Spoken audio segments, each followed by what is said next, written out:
नमस्कार दोस्तों, आज बात चीनी ऐप और चीनी सामानों के बहिष्कार की। आजकल देश में चीनी ऐप और चीनी सामानों के बहिष्कार की मांग बहुत तेजी से उठने लगी है। लेकिन एक सच्चाई ये भी है कि 17 जून को ऑनलाइन फ्लैश सेल में Redmi Note 9 Pro के सभी हैंडसेट महज 90 सेकंड में बिक गए। कंपनी के CEO मनु कुमार जैन ने खुद ट्वीट किया और यह दावा किया कि महज 90 सेकंड में 1.5 मिनट में सभी हैंडसेट बिक गए। हो सकता है कि एक मार्केटिंग स्ट्रेटजी भी हो, क्योंकि चीनी सामानों के बहिष्कार की उठती मांगों के बीच एक और चीनी मोबाइल कंपनी वीवो ने अपने फ्लैश सेल को कैंसिल कर दिया था। तो चीनी सामानों के बहिष्कार की बात तो हम आगे करेंगे ही, लेकिन उसके पहले जरा आप एक वीडियो देख लीजिए। हाय फ्रेंड्स, हम लोग जा रहे हैं चाइना बॉर्डर पालीन कोलोरियांग, और रोड जो है वो नहीं है, फिर भी इन रोडों के सहारे हमें वहाँ तक पहुँचना है, क्योंकि एक जगह पर आने के बाद में रोड ख़त्म हो जाती है, उसके बाद में ऐसे ही पहाड़ों के बीच में से हमें जाना होता है। और ये हमारा ट्रक है जिससे हम लोग जा रहे हैं। तो बढ़िया है, आप उधर मस्त रहिए, हम लोग इधर देश के लिए कुछ ना कुछ कर रहे हैं। आप लोग भी उधर थोड़ा सा चाइना के ऐप को डिलीट करो यार, बायकॉट करो उनका, और उनके प्रोडक्ट्स को भी बायकॉट करो यार। मतलब कि हम लोग इधर देशभक्ति जगाओ अपने दिल में, हम लोग भी देशभक्त की तरह यहाँ पे हैं। इतनी टफेस्ट प्लेस पे हम लोग ड्यूटीज़ कर रहे हैं। आप घर में रह के उंगलियों से तो उसको बायकॉट कर सकते हो ना, तो करो यार, अच्छा लगेगा, हमको भी, हमारी भी हेल्प होगी। बाय। आप समझ ही गए होंगे कि ये वीडियो हमारी भारतीय सेना के जवान ने पोस्ट किया है। आप इस वीडियो को देखिए और ज़रा सोचिए कि जब हम अपने शहरों में रहते हैं, एक जगह से दूसरी जगह जाते हैं, सड़कों पर एक छोटा सा भी गड्ढा नज़र आता है, उसमें हमारी गाड़ी का पहिया चला जाता है, तो हमें कितनी परेशानी होती है। बरसात का मौसम है, उसमें जमा पानी अगर हमारे कपड़ों पर पड़ जाता है तो मन खिन्न हो जाता है। लेकिन कैसे दुर्गम इलाकों में हमारे भारतीय सैनिक मुस्तैदी के साथ सीमाओं की रक्षा करते हैं, अपने काम में डटे रहते हैं। कहीं कोई गिला नहीं, कहीं कोई शिकवा नहीं। इस वीडियो में भी देखिए कैसा दुर्गम इलाका है। सड़क के नाम पर कीचड़ और पानी से भरा हुआ एक ऊबड़ खाबड़ रास्ता। ऐसे ही इलाके हैं हमारे सीमाई क्षेत्रों में। गलवान वैली आजकल चर्चा में है। हमने आपने सभी इसकी वीडियोस देखी, इसके तस्वीरें देखी, हमें अंदाज़ा लग गया कि कितना दुर्गम इलाका है, कितनी दुर्गम पहाड़ियाँ हैं वहाँ पर। इसी इलाके में कर्नल बी संतोष बाबू और बिहार रेजिमेंट के 20 जवान शहीद हो गए। तभी तो सेना कहती है कि एडवेंचर आपकी ज़िंदगी में एक दिन का हिस्सा तो हो सकता है, लेकिन हमारी ज़िंदगी इसी एडवेंचर में रहती है, प्रत्येक दिन एक नया एडवेंचर।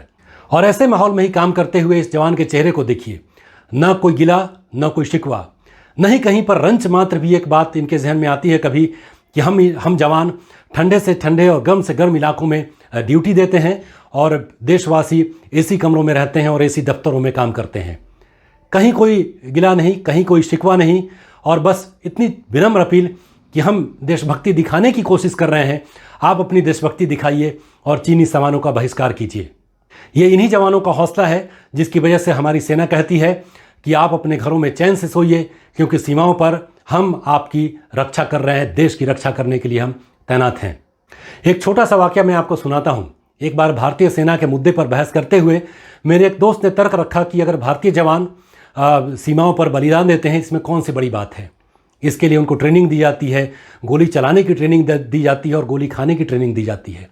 उन्हें वेतन मिलता है, भत्ता मिलता है, सस्ते मूल्य पर सामान मिलते हैं, और अगर शहादत हो जाती है तो उनके परिवार को लाखों और करोड़ों रुपए मिलते हैं। मैं ऐसा सवाल करने वाले सभी लोगों से पूछना चाहता हूं कि हम जो नौकरी करते हैं अपने अपने दफ्तरों में 8-9 घंटे के शिफ्ट में, क्या हम इतनी ईमानदारी से काम करते हैं कि हम अपनी सैलरी को भी जस्टिफाई कर पाएँ?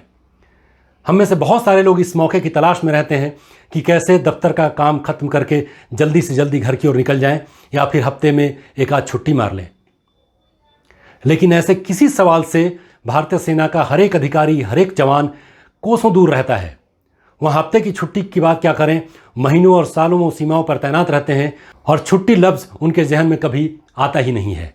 तो इस वीडियो में इस जवान की अपील सिर्फ इतनी है कि आप अपनी उंगलियों का इस्तेमाल करें और अपने मोबाइल से चीनी ऐप को डिलीट कर दें। उंगलियों का इस्तेमाल तो सेना के जवान भी करते हैं, लेकिन उनकी उंगलियों के इस्तेमाल से गोलियां निकलती हैं और जवाब में दुश्मन की गोलियां आती हैं। लेकिन अगर आप और हम अपनी उंगलियों का इस्तेमाल कर इन ऐप को डिलीट करते हैं तो खतरा सिर्फ इतना होता है कि हमें कुछ लाइक्स नहीं मिलेंगे और हमें कुछ शेयर्स नहीं मिलेंगे।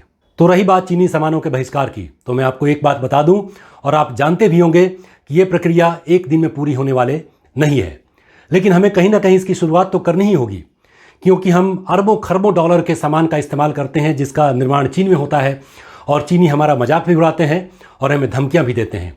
चीनी सरकार के मुखपत्र ग्लोबल टाइम्स में छपा है, एक लेख लिखा गया उसमें, जिसमें दावा किया गया है कि अगर चीन से सामानों का निर्यात भारत के लिए बंद कर दिया जाए तो भारतीय मुश्किल में पड़ जाएंगे, क्योंकि भारत की करोड़ों की आबादी चीन में बने सामानों पर ही गुजर बसर कर पाती है, क्योंकि चीन से आने वाले सामान सस्ते होते हैं और उनकी गुणवत्ता बहुत ही अच्छी होती है।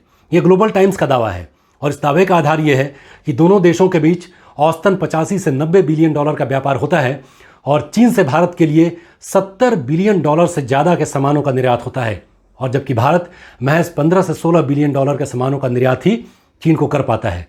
ये आंकड़े थोड़े ऊपर नीचे होते रहते हैं। व्यापार पर आधारित इस लेख में ग्लोबल टाइम्स ने यह भी लिखा है कि भारतीयों को गलवान घाटी पर से अपना दावा छोड़ देना चाहिए। तो ये एक धमकी है, और दूसरी तरफ भारतीय सेना के जवान की अपील। फैसला हमें और आपको करना है कि किस तरीके से चीनी ऐप को अपने मोबाइल से डिलीट करना है, किस तरीके से चीनी सामानों का बहिष्कार करना है, और हमारे सेना के ऐसे जो जवान हैं जो अपील कर रहे हैं, इनकी भावनाओं का भी सम्मान करना है। लेकिन मैं आपको ये भी बता दूं कि आसान प्रक्रिया नहीं है। ये आप भी जानते हैं कि एक दिन में हम सामानों का बहिष्कार नहीं कर सकते, और ये किसी भी तरीके से लॉजिकल भी नहीं है, तार्किक भी नहीं है। तो आपने एक छोटे से आंकड़े से मैंने आपको बताया कि व्यापार संतुलन किस तरीके से चीन के पक्ष में है। मैं आगे एक और वीडियो पोस्ट करूंगा जिसमें पूरी विस्तार से मैं जानकारी देने की कोशिश करूंगा कि ये पूरी प्रक्रिया कैसे हो सकती है, व्यापारिक समीकरण क्या है, व्यापार संतुलन किस तरीके से चीन के पक्ष में है, और कैसे पूरे दुनिया के बाजार पर चीन हावी होता चला गया है। आपको ये वीडियो कैसा लगा ये आप ज़रूर कमेंट में जाकर बताइए। अगर पसंद आया हो तो इसको लाइक करें और मेरे चैनल को सब्सक्राइब करें। आप ऐसा करेंगे तो मेरा हौसला बना रहेगा, और मैं पूरे तथ्यों के साथ, तर्कों के साथ और पूरे रिसर्च के साथ वीडियोज़ लेकर आपके सामने में आता रहूँगा। जय हिंद।